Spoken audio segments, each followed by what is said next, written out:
ఎన్టీఆర్ జిల్లా కంచుకచర్ల మండలం పెండ్యాల గ్రామంలో పలు అభివృద్ధి కార్యక్రమాలకు విజయవాడ పార్లమెంటు సభ్యుడు కేశినేని నాని, ఎమ్మెల్యే మొండితోక జగన్ ప్రారంభోత్సవాలు చేశారు. ఈ సందర్భంగా కేశినేని చిన్నిపై నాని తీవ్ర వ్యాఖ్యలు చేశారు. కాల్ మనీ కేటుగాలు, సెక్స్ రాకెట్స్, అక్రమ వ్యాపారాలు చేసేవారు మాట్లాడిన మాటలకి నేను సమాధానం చెప్పాల్సిన అవసరం లేదని ఆయన అన్నారు. చంద్రబాబు స్థాయిలో నాపై ఎవరైనా విమర్శిస్తే వారికి తగిన సమాధానం చెబుతానని నాని అన్నారు. త్వరలోనే తెలుగుదేశం పార్టీ ఖాళీ అయి వైసీపీ అధికారంలో వస్తుందని ఆయన ధీమా వ్యక్తం చేశారు. నలుగురు కూడా రాలేదు ఆయనతో పాటు. రేపు 70% వైసీపీ ఖాళీ అయిపోతుంది. ఇప్పటికే 4 ఎమ్మెల్యేలు మాతో టచ్లో ఉన్నారని చెప్పి నిన్న కేశినేని నాని గారు కంచుకచర్ల వచ్చిన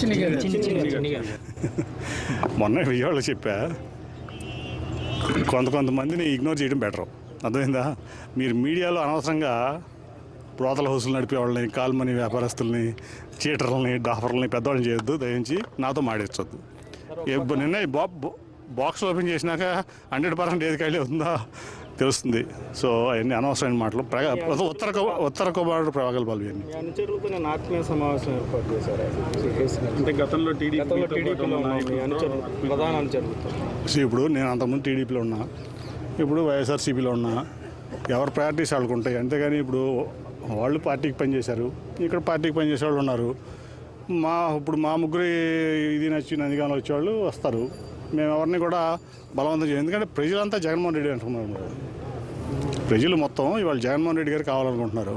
సో దాంట్లో ఇప్పుడు నాయకులు చేసేది ఏం లేదు, పాత్ర చాలా తక్కువ ఇవాళ. అదేందా? సో ప్రజలు ఒక పక్షాన ఉన్నప్పుడు నాయకులు అనేది ఉంటారు, కొంత పార్టీ ఉంటుంది. కానీ దానివల్ల పెద్ద ఇదే ఉంది. తెలుగుదేశం పార్టీ ఇప్పటికే ఫుల్ అయిపోయింది. వైసీపీ నుంచి ఎమ్మెల్యేలు వచ్చినా, నాయకులు వచ్చినా ఖాళీ లేదు. అలాంటి వాళ్ళు మంచి వాళ్ళు వస్తే తీసుకుంటాం తప్ప ఎంతమంది. ఎవరన్నారు?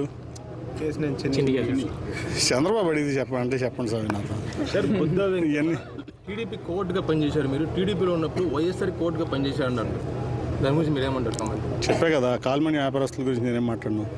నువ్వు చంద్రబాబు గురించి మాట్లాడి చెప్తా, లోకేష్ గురించి మాట్లాడి చెప్తా. అది లోకేష్తే నా స్థాయికి నేను తక్కువ మాట్లాడాల్సిందే. చంద్రబాబు గురించి ఏమైనా మాట్లాడమని ఆయన మాట్లాడితే చెప్పినా కదా అనవసరం. అంటే కొంతమంది ఏంటంటే ఐడెంటిటీ కోసం మాడుతూ ఉంటారు. ఇప్పుడు సపోజు నేను వెళ్ళి మోడీ గారి మీద మాడితే నాకు పాపులారిటీ వస్తుందని మాడతా, కానీ అది మోడీ గారి స్థాయి.